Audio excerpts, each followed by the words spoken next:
What's going on, guys, and welcome back to another FALhunter. My name's Chris, this is Tom, and we got the dogs running around here doing dog things, chasing rabbits and all that kind of good stuff. So we're out here at the Duck Club today, and we're gonna show you guys how to set some decoys. Yep, stay tuned, guys. We're gonna get our waders on and show you what's up.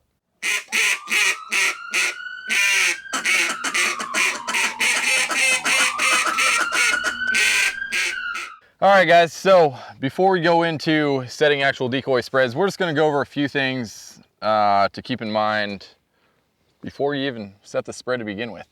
One of those things is choosing the right decoys for the birds that are in your area, right? Yeah, I mean, you don't want to throw a bunch of black ducks out there when you're not hunting area with black ducks. Yeah, exactly. Or a spread of just mallards when, you know, there are only a few mallards in the area. Yeah. I mean, here in California, we are a mixed bag state, and this area being the grasslands, we are definitely a mixed bag area. So when you go to a refuge, if you're new to hunting a refuge, when you show up, there's gonna be a list, not on opening weekend, but anytime after opening weekend, there's a list, and it shows you what species of birds were shot on that refuge. That is a very good indicator on what kind of decoys you guys should be using. So if a refuge shot 250 to 300 teal, it might be a good idea to throw all your green-winged teal decoys out. Yep. And so just kind of keep that in mind. That list right there will tell you what birds are in the area. All right, so what are some other important factors? You want to know the area you're hunting. I mean, as much as possible. Obviously. Absolutely. If you've never hunted the area, you might be out of luck. But I mean, if you could do anything, do any research on the spot you might hunt, or there's much research around the spots you might hunt. So for instance, if you're hunting a pond or a puddle or a blind or something, you got to know if the backside is all grass, there's no water on that side. Because then if the wind direction is not in your favor, you're gonna have to know a different type of decoy spread to throw out to make it in your favor. So learn and know the area as best as you can, and learn everything about it before you go out there to make these decisions. What's another important topic they need to know about? So keeping the wind at your back. That's big. If at all possible, try and make sure that wind's at your back. I know there are some circumstances to where you're going to be hunting a crossing wind. We'll go over that. But if you can help it, try to keep that wind at your back. Ducks like to land into the wind. And, you know, take an airplane, for example, you know, how runways are set up and everything. When birds land into the wind, it helps slow them down. And, yeah, they can land right where they want to. Yep. Versus going with the wind, it's just, you know, they've got too much speed and it doesn't work out too well for them. Yep, it's another thing that benefits you, to know that the birds like to land like that. Now, it can change, they can't do anything that day, but for the most part, the birds like to for the reasons he said, but use that to your advantage. Since you know that now, that's probably an area where you want to set your kill hole, because that's where you want to bring the birds in, right where the birds are going to land and land into the wind. It's going to slow them down. It's going to present a better shot for you. So knowing the way the birds are landing, the wind direction, and utilize that for now your decoy spread to help traffic the birds in. Okay, so you said something earlier about a kill hole. Why do we set a kill hole? For the most part, setting a kill hole is going to help direct the birds. And as much as you could direct the birds for a cleaner shot, a easier shot, and I mean, you're obviously going to have more birds at the end of the day. If you could shoot those birds one shot per bird, I mean, you're going to be leaving with 7 shells, and you got your 7 birds. They were clean shots, and they're right in front of you. Yeah, so basically you're acting as an air traffic controller. You know, you want those birds to land or attempt to land in a certain area. Every spread I run, I always make sure to leave a kill hole. And the reason being is that ducks don't necessarily like to land in with a bunch of decoys. They like to, you know, just like you and me and everybody else, you know, we like our own personal space. You know, I'm not going to come up and stand right here next to you. No, that's too close. I like my own little personal space here. Ducks like the same thing. So every spread that I run, I leave an area, an empty pocket with no decoys for those birds to land. And yeah, it tends to work out fairly well. Yep, and that's actually the purpose of these spreads that we're about to show you. There's the U, the J hook, and pods with a kill hole. Every spread that we're going to show you here is going to utilize a kill hole directed right in front of you, that your easiest shot possible right in front. So the spreads are going to be around that. All right, guys. So up first, we're going to set a U-shaped pattern. and it's pretty self-explanatory. I'm gonna have one end of the U furthest away from me. I'm gonna wrap it down. I'm gonna curve it right in front here. Imagine this is a blind, and then I'm gonna extend off to the other side. So here we go, let's get started.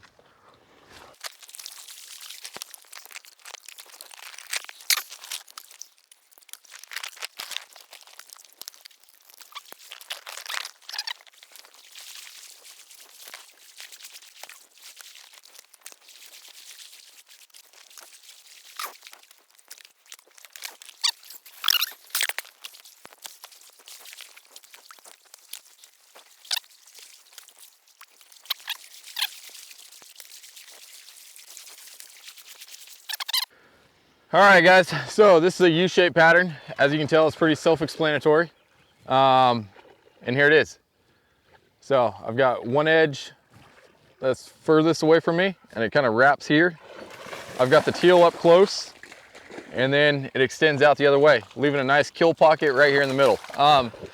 Obviously, for the purpose of this video, I had to shrink it down.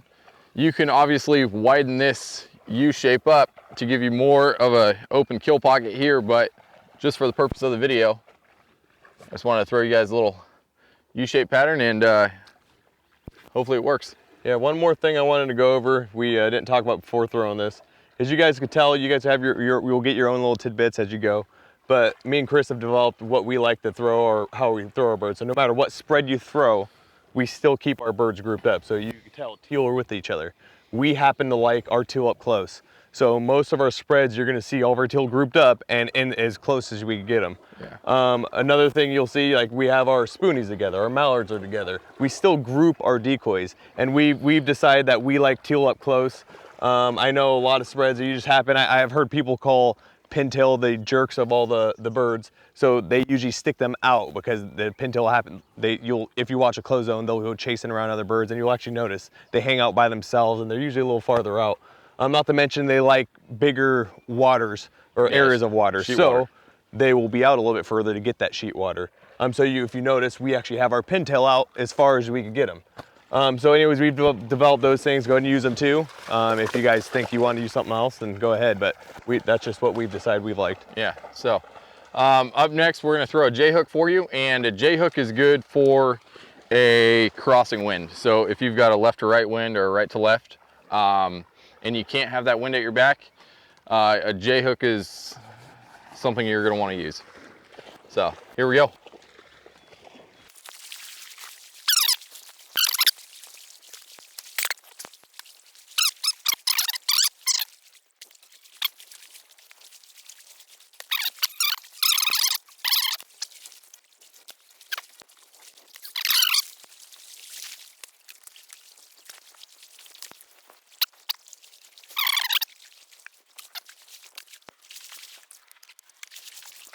All right, guys, so this is the J-hook. Like I said, it's made for a crossing wind. This setup here is designed if I had a wind coming from my right to my left. And like I said, you want the birds landing into the wind. And what they're gonna do is when they come through your decoys here, the outer edge of my J act as blocker decoys. So if I've got those birds coming here from my left, coming in, they're gonna hit my blocker decoys and they're gonna suck closer to the blind. And so they're gonna follow the edge of those blocker decoys all the way down the long stretch of the J, right into, again, my kill hole right here in the middle. And they're just gonna follow my J, follow them in, follow them in, follow them in, and then boom, right to the blind, presenting a nice, easy shot in a crossing wind.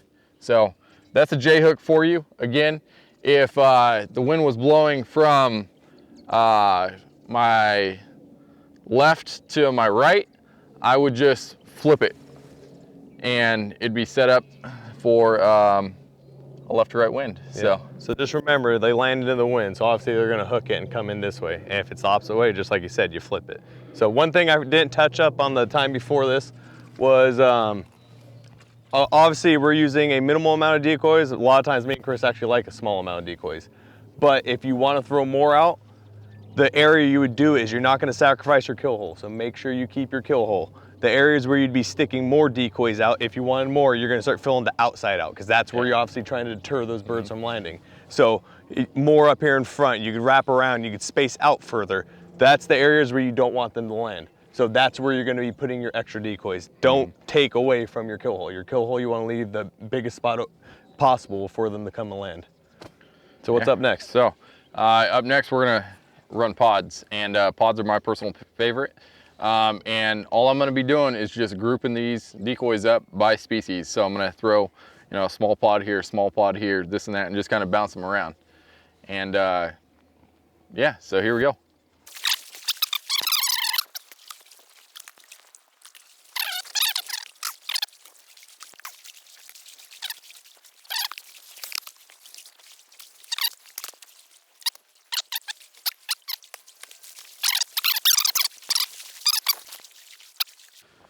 All right, guys, so this is a pod setup here.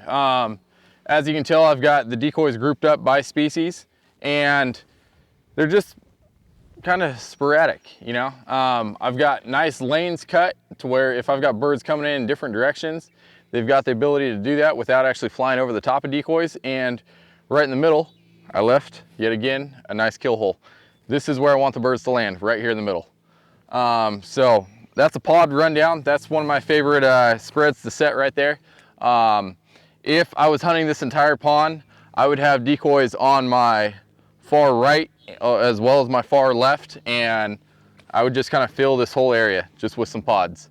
The kill hole would be a lot bigger, right? Yeah. We have it shrunk down just for you guys, but yeah. But this is a basic rundown of a pod setup. So. Yep. So just make sure you guys keep in mind, if something's not working, it's all about getting familiar with the ducks and watching what they're doing. So if it's not working, don't be afraid to go out and change it up. And change it fairly quickly too. I mean, don't wait, don't hunt for 2.5, 3 hours and be like, oh man, I think we should have changed decoys. The first 2 to 3, small little flocks or groups are going to tell you exactly what they want. If birds are short stopping you and landing outside, like way outside your spread, and they're not giving you a presentable shot, open it up a little more. Open it up. Open up your kill hole more. Make sure you watch those birds. You'll notice, you'll see them lock in from a distance, and you'll see them coming at you. If they look like they're coming in, they're coming in. And if at some point they break, just try to get your little eyesight lined up with them and see what they're looking at, and just change it up from there. Just make sure you just move it around. That's one of the reasons why you guys will tune into our electronics video when we put that out there. That's why we don't suggest new people have electronics. You have too many things to learn, and it's a lot harder to move electronics than it is moving a small spread like this. So you'll easily be able to go out, it's not working, you saw a couple packs flare off, you go out, I mean, that literally, how long, that would take me less than 30 seconds to get out there real quick, move that pack, and get back in. I mean, and you just learned a lot, because now if they keep flaring, you know it wasn't that pack. Maybe it was something else over here. Yeah. Maybe they didn't like those decoys, maybe, I mean, something. You'll be able to learn a lot more with an easier spread out there and adjusting it quickly. And just watch, biggest thing is just watch and pay attention to what the ducks are doing. They are going to tell you exactly what they want. All right, guys, well, I hope you enjoyed the video. Drop us down a comment below in the comment section if you enjoyed it, and smash that thumbs up button. But if you guys have any suggestions, or if you guys want us to show you a different spread, please let us know, and we'll come out here and do it for you. Yep. Thanks, guys, for tuning in. We'll see you on the next one. Hey guys, Tom here with FALhunter. I just wanted to say thanks for watching this video. We have a ton of new videos coming out with really good information, so please hit subscribe and like, and remember to hit the notification bell so you don't miss out on anything. Come visit us on our website, Instagram, and Facebook, and drop us a comment below. Thanks again, guys, and see you soon.